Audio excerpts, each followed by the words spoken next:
नमस्कार। क्या पश्चिम बंगाल की मुख्यमंत्री ममता बनर्जी भाजपा से डर गई हैं? क्या उनको केंद्रीय एजेंसियों का डर सता रहा है? क्या वे भी उत्तर प्रदेश की पूर्व मुख्यमंत्री मायावती के रास्ते पर चल रही हैं? क्या वे भी आने वाले दिनों में बीजेपी के काम आएंगी, या किसी खास रणनीति के तहत वे भारतीय जनता पार्टी, राष्ट्रीय स्वयंसेवक संघ और प्रधानमंत्री नरेंद्र मोदी के प्रति सद्भाव दिखा रही हैं? ये सवाल इसलिए खड़े हो रहे हैं क्योंकि पिछले 3-4 महीने में कम से कम 4 ऐसी घटनाएं हुई हैं जिनसे ऐसा लग रहा है कि ममता बनर्जी का रुख केंद्र सरकार के प्रति भी और नरेंद्र मोदी और राष्ट्रीय स्वयंसेवक संघ के प्रति नरम हो रहा है। तो इसी वजह से ये सवाल उठ रहे हैं कि क्या आने वाले दिनों में वो भी भाजपा के उसी तरह से काम आएंगी जैसे मायावती उत्तर प्रदेश में आई हैं, या किसी खास रणनीति के तहत ममता बनर्जी अपनी एक पोजीशनिंग कर रही हैं। इस पर चर्चा करेंगे, इसके बारे में विस्तार से बताएंगे, लेकिन उसके पहले उन 4 घटनाओं के बारे में जाने, उन 4 राजनीतिक घटनाक्रमों के बारे में जिनसे ये सवाल उठे हैं। पहला घटनाक्रम उपराष्ट्रपति के चुनाव का है। एनडीए ने जगदीप धनखड़ को उपराष्ट्रपति का उम्मीदवार बनाया था, जो अभी उपराष्ट्रपति चुने गए हैं। इससे पहले वे पश्चिम बंगाल के मुख्यमंत्री थे और पश्चिम बंगाल सरकार के साथ आए दिन किसी न किसी बात पर उनका टकराव होता रहता था, या कम से कम राज्य सरकार ये आरोप लगाती थी कि गवर्नर उसके कामकाज में टांग अड़ा रहे हैं, उसको ठीक तरीके से काम नहीं करने दे रहे हैं, या संविधान से अलग हटके काम कर रहे हैं। तो ये टकराव था। इसके बावजूद जब जगदीप धनखड़ एनडीए के उम्मीदवार हुए उपराष्ट्रपति पद के, तो ममता बनर्जी ने परोक्ष रूप से उनका समर्थन किया। ममता बनर्जी ने विपक्ष की ओर से उतारी गई साझा उम्मीदवार मार्गरेट अल्वा का समर्थन करने की बजाय यह तय किया कि उनके सांसद उपराष्ट्रपति के चुनाव में वोट नहीं करेंगे। यह अपने आप में एक बड़ी मदद थी। उपराष्ट्रपति के चुनाव में दोनों सदनों के सांसद हिस्सा लेते हैं और मायावती के पास दोनों सदन में मिलाकर के 35-36 के करीब एमपी हैं। तो उन्होंने अगर जब इतने सांसद नहीं वोट करेंगे तो ये अपने आप में एक बड़ी मदद हो गई एनडीए के उम्मीदवार की। हालांकि वैसे भी उनको जीतना था, लेकिन ये एक बड़ी मदद हो गई और इससे एक मैसेज ममता बनर्जी ने दिया बीजेपी को। हालांकि उसके बाद भी केंद्रीय एजेंसियों की कार्रवाई जारी रही और उनके ऊपर जो अंकुश लगाने का काम है बीजेपी का, वो चलता रहा। बीजेपी के प्रदर्शन भी चलते रहे। जो दूसरा घटनाक्रम हुआ है वो ये है कि ममता बनर्जी ने राष्ट्रीय स्वयंसेवक संघ की तारीफ की। उन्होंने कहा कि संघ में सारे लोग बुरे नहीं हैं, संघ में काफी लोग अच्छे भी हैं जो बीजेपी की राजनीति को पसंद नहीं करते हैं। इस तरह से उन्होंने संघ को एक मैसेज दिया। और उसके बाद जो बचा खुचा काम था वो कांग्रेस और लेफ्ट ने पूरा कर दिया। कांग्रेस और लेफ्ट दोनों ने इस बात का प्रचार शुरू कर दिया कि ममता बनर्जी अटल बिहारी वाजपेयी की सरकार में मंत्री रही हैं और 2003 में भी उन्होंने संघ की तारीफ की थी, आरएसएस को देशभक्त संगठन बताया था। तो इस बात का जितना प्रचार हुआ, ये एक तरह से ममता बनर्जी को जो उनकी अपनी पोजीशनिंग होनी चाहिए है बहुसंख्यक हिंदू समाज में, इससे उनको निश्चित रूप से कुछ मदद मिलेगी। इस पर आगे बात करेंगे। लेकिन ये दूसरा घटनाक्रम था जगदीप धनखड़ को समर्थन के बाद कि ममता बनर्जी ने संघ की तारीफ की। तीसरा घटनाक्रम यह है कि उन्होंने केंद्रीय एजेंसियों के दुरुपयोग के आरोप से प्रधानमंत्री नरेंद्र मोदी को मुक्त कर दिया है। ममता बनर्जी ने कहा है और विधानसभा में कहा है, अपने विधायकों के सामने कहा है कि उनको नहीं लगता है कि प्रधानमंत्री नरेंद्र मोदी के केंद्रीय एजेंसियों का दुरुपयोग कर रहे हैं, या प्रधानमंत्री नरेंद्र मोदी के कहने से केंद्रीय एजेंसियां विपक्ष के नेताओं के खिलाफ कार्रवाई कर रही हैं। यह बड़ी बात है, बहुत बड़ा बयान है। याद करें, पश्चिम बंगाल पहला राज्य था जिसने सीबीआई को दिया गया जनरल कंसेंट वापस लिया था। ममता बनर्जी वो मुख्यमंत्री हैं जब उनके मंत्रियों को सीबीआई ने गिरफ्तार किया, पकड़ा, हिरासत में लिया, तो सीबीआई मुख्यालय पहुंच गई थी। वहां प्रदेश के जो कलकत्ता में मुख्यालय है वहां पहुंच गई थी ममता बनर्जी, और उन्होंने वहां तब तक वो बैठी रही जब तक उनके मंत्री वहां से छूटे नहीं, उनको जमानत नहीं मिली। तो वो इस तरह से लड़ने वाली जो ममता बनर्जी हैं, उन्होंने कहा कि प्रधानमंत्री नरेंद्र मोदी ऐसा नहीं कर रहे हैं। और चौथा घटनाक्रम सबसे दिलचस्प है। चौथा घटनाक्रम यह है कि ममता बनर्जी की सरकार ने गौतम अडानी को, जो अभी देश के सबसे अमीर और दुनिया के दूसरे सबसे अमीर व्यक्ति हैं और जिनको लेकर के कांग्रेस सहित तमाम विपक्षी पार्टियों का कैंपेन चलता है कि वो प्रधानमंत्री के मित्र हैं और प्रधानमंत्री की मदद से वो आगे बढ़ रहे हैं, उन गौतम अडानी को 25,000 करोड़ रुपए का प्रोजेक्ट दिया है। यह प्रोजेक्ट पूर्वी मिदनापुर में है, जहां ताजपुर में एक डीप सी बंदरगाह बनाने का 25,000 करोड़ का ठेका अडानी को मिला है। जो उनकी कंपनी है Adani port and special economic zone limited, उसको 25,000 करोड़ का ठेका मिला है। और इसे कुछ ही दिन पहले जो कलकत्ता में, जो माफ कीजिएगा पश्चिम बंगाल में जो वहाँ श्यामा प्रसाद मुखर्जी पोर्ट है, उस पोर्ट पर एक डॉक के मैकेनाइजेशन का काम भी एक करीब 300 करोड़ रुपए का प्रोजेक्ट था, वो भी अडानी को मिला था। तो एक तरफ राजनीतिक रूप से संघ के प्रति सद्भाव, नरेंद्र मोदी के प्रति सद्भाव, नरेंद्र मोदी के तय किए उपराष्ट्रपति के उम्मीदवार के प्रति सद्भाव, और देश के जो सबसे बड़े कारोबारी जो उनके प्रधानमंत्री के करीबी बताए जाते हैं उनको इतना बड़ा प्रोजेक्ट देना, ये इस बात का पर्याप्त संकेत है कि ममता बनर्जी ने अपना रुख नरम किया है और वो टकराव का रास्ता छोड़ रही हैं। लेकिन अब सवाल है कि क्या वो किसी डर की वजह से ये टकराव का रास्ता छोड़ रही हैं या इसमें उनको अपना राजनीतिक फायदा दिख रहा है। ममता बनर्जी के बारे में जो लोग जानते हैं उनको पता है कि वो किस तरह की नेता है, कैसे लड़ने भिड़ने वाली और स्ट्रीट फाइटर लीडर हैं। सबको ये कहानी पता है कि 1991-92 में जब वो राज्य सरकार के सचिवालय में गई थी, ज्योति बसु जैसा भद्र लोग का बंगाली मुख्यमंत्री था, उनको वहां से घसीट करके बाहर निकाला गया था और उन्होंने उस समय संकल्प लिया था कि मैं जब तक मुख्यमंत्री नहीं बनूंगी तब तक इस इमारत में नहीं आऊंगी। और 2011 में वो मुख्यमंत्री बनकर ही उस बिल्डिंग में गई थी।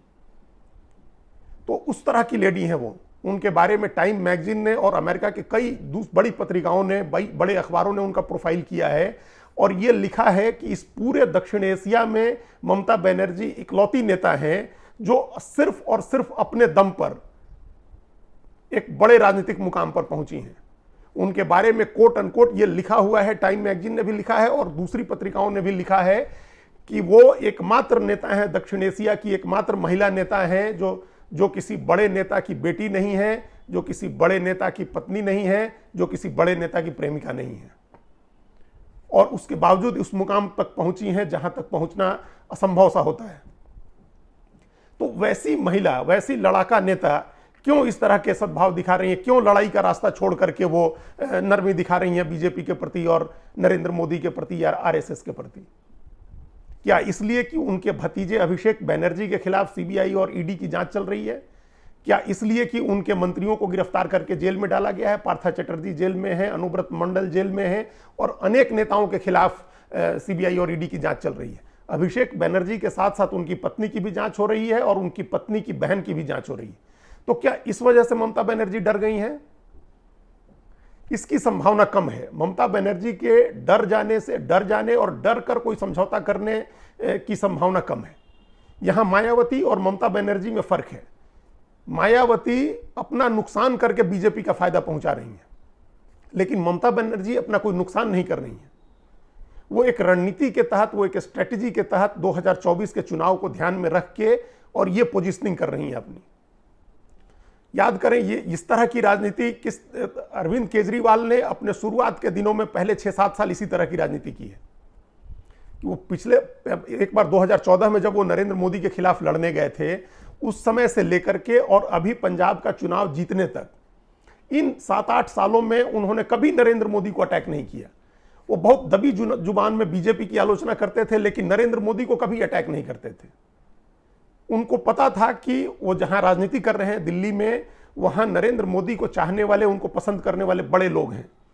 बहुसंख्यक हिंदुओं में एक बड़ा तबका है जो प्रधानमंत्री के रूप में नरेंद्र मोदी को पसंद करता है, और अगर नरेंद्र मोदी को ज्यादा अटैक करेंगे तो वो तबका नाराज होगा। तो उसको वो नाराज ना हो, इसके लिए वो नरेंद्र मोदी को अटैक नहीं करते थे, और वो उसी तरह की पॉलिटिक्स करते थे जैसे बीजेपी करती थी। उनका मंदिरों में जाना, हनुमान चालीसा का पाठ करना, भारत माता की जय के नारे लगाना, ये सारे काम वो उसी टेम्पलेट पर करते थे जो बीजेपी का था। इसका उनको फायदा भी मिला। जब वो पंजाब जीते हैं तब उन्होंने नरेंद्र मोदी और बीजेपी और केंद्र सरकार को ज्यादा जोर से अटैक करना शुरू किया है, क्योंकि अब उनको लग रहा है कि अब इसके बिना काम नहीं चलेगा, क्योंकि अब उनकी राजनीति का दायरा दिल्ली से निकल गया है। वो गुजरात में चुनाव लड़ रहे हैं, हिमाचल प्रदेश में चुनाव लड़ रहे हैं, और वहां यह करना जरूरी होगा। लगभग उसी अंदाज में, उसी तरीके से अभी ममता बनर्जी अपनी पोजीशनिंग कर रही हैं।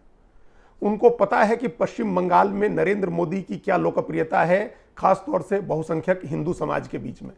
जब 2021 का विधानसभा का चुनाव हो रहा था, उस समय भी ममता बनर्जी को चुनाव लड़ा रहे जो उनके चुनाव रणनीतिकार थे प्रशांत किशोर, उन्होंने पब्लिकली कहा था कि नरेंद्र मोदी बहुत लोकप्रिय है और भारतीय जनता पार्टी बहुत शक्तिशाली है, बहुत ताकतवर पार्टी है। और ये चुनाव नतीजों में ये साबित भी हुआ। चुनाव नतीजों में प्रचंड बहुमत मिला है 2021 के विधानसभा चुनाव में ममता बनर्जी की पार्टी को। इसके बावजूद भारतीय जनता पार्टी ने 38% वोट हासिल किए हैं। भारतीय जनता पार्टी को 2019 के लोकसभा चुनाव में 18 सीटें मिली थी और 40% वोट मिले थे।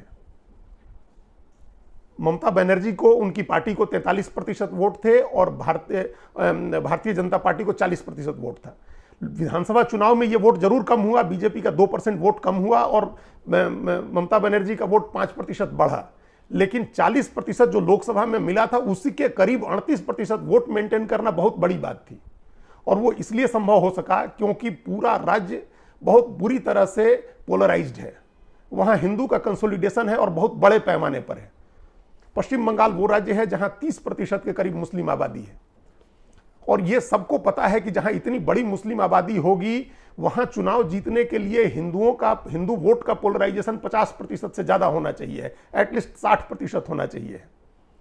तो ये लोकसभा चुनाव में लगभग उसके करीब हो गया था ये पोलराइजेशन, तभी 40% वोट आया बीजेपी को और उसने 18 सीटें जीती। तो ममता बनर्जी इस बात को जान रही हैं, वो समझ रही हैं कि इसमें कमी नहीं आएगी जब प्रधानमंत्री के रूप में नरेंद्र मोदी को चुनने की बात होगी।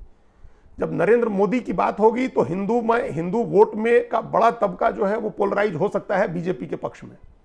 उसने मुख्यमंत्री बना दिया है ममता बनर्जी को, अगर उसको प्रधानमंत्री बनाना है और अगर मुस्लिम वोट पोलराइज हो रहा है एक तरफ, तो हिंदू पोलराइजेशन कंसोलिडेशन हो सकता है। ममता बनर्जी इस बात को समझ रही हैं, इसीलिए उन्होंने उस हिंदू वोट पर डोरे डालना शुरू किया है जो अभी बीजेपी को सपोर्ट करता है या इस दुविधा में है कि लोकसभा चुनाव में बीजेपी को वोट करें या ममता बनर्जी को वोट करें।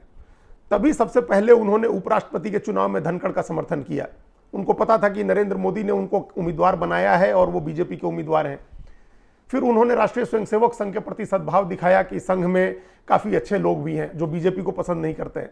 फिर उन्होंने नरेंद्र मोदी के लिए कहा, उनको इस आरोप से मुक्त किया कि वो केंद्रीय एजेंसियों का दुरुपयोग कर रहे हैं।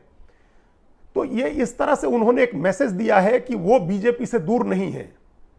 बहुत सटल तरीके से ये मैसेज दिया है। उन्होंने बीजेपी को अटैक किया है नरेंद्र मोदी के प्रति सद्भाव दिखाते हुए। उन्होंने जब ये कहा कि केंद्रीय एजेंसियों का दुरुपयोग नरेंद्र मोदी नहीं कर रहे हैं, तो उन्होंने एक तरह इशारा किया कि अमित शाह कर रहे हैं। उन्होंने कहा कि आज सीबीआई प्रधानमंत्री को रिपोर्ट नहीं करती है बल्कि गृह मंत्री को रिपोर्ट करती है।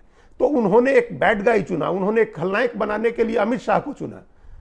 उसके पहले उन्होंने नरेंद्र मोदी की तारीफ कर दी, राष्ट्रीय स्वयंसेवक संघ की तारीफ कर दी, और लेकिन साथ के साथ बीजेपी को और केंद्र सरकार में एक चुन करके अमित शाह को अटैक भी किया। उनको पता है कि उनको किस वोट की जरूरत है। अब वो जान गई हैं, उस पोजीशन में आ गई हैं जब वो इस बात के लिए आश्वस्त हो सकती हैं कि मुसलमान किसी और को वोट नहीं करेगा। पिछले चुनाव में लेफ्ट और कांग्रेस दोनों साफ हो गए। 3% वोट आया हुआ है कांग्रेस पार्टी को और 4% लेफ्ट को, समूचे लेफ्ट को। तो ये सीधी आमने सामने की लड़ाई है बीजेपी और तृणमूल कांग्रेस के। उसमें मुसलमान पूरी तरह से तृणमूल कांग्रेस को वोट देगा। अब ममता बनर्जी को उस वोट के बारे में नहीं चिंता करनी है। वो अगर नरेंद्र मोदी की तारीफ भी करती है तब भी वो वोट उनको मिलना है, इस बात को वो जान रही हैं। इसीलिए उन्होंने बीजेपी को उस वोट को फोकस किया है, उस हिंदू वोट को फोकस किया है कि जिसमें अपना परसेंटेज उनका बचा रहे। उनको चिंता सता रही है 2019 के चुनाव की तरह ना हो जाए जब सिर्फ 3% का अंतर रह गया था उनमें और बीजेपी के वोट में। वो वोट का अंतर खत्म भी हो सकता है। विधानसभा चुनाव के आधार पर यह नतीजे न निकालने की 10% वोट का अंतर है दोनों पार्टियों में। लोकसभा चुनाव के हिसाब से अगर देखें तो 3% का वो अंतर समाप्त भी हो सकता है और बीजेपी उनको पीछे भी छोड़ सकती है। इसीलिए उन्होंने एक रणनीति के तहत यह दिखाया है कि वो पहले भी बीजेपी के साथ रही हैं, आगे भी बीजेपी के साथ जा सकती हैं। और ये एक बड़ा मैसेज है, बहुत सटल तरीके से आगे वो ये मैसेज देती रहेंगी, चंडी पाठ करती रहेंगी और ये राजनीति इस राजनीति को वो दोहराती रहेंगी कि ताकि उनसे बहुसंख्यक हिंदुओं में उनके लिए एक पॉजिटिव मैसेज बने, ताकि उसका कुछ वोट जो उनके साथ पहले रहा है वो टूट करके उनसे अलग ना हो। धन्यवाद।